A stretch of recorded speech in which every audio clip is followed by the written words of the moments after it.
也称好了。好，真棒！今天要去医院2次复查胖虎的皮肤情况，顺便把他吃的保养品给医生看一下。小嘴巴，不说话。他着急出门就一直催我。到医院了，已经吃了20天药了，检查皮肤还红不红？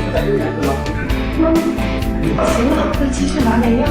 对，巩固一下就行。胖虎鼻子上的痂也小了很多，因为不确定给胖虎买的保养品适不适合他，想着找医生看一下好了。到了之前的话，对他来说没有任何影响，对他只会有好处，是吧？对。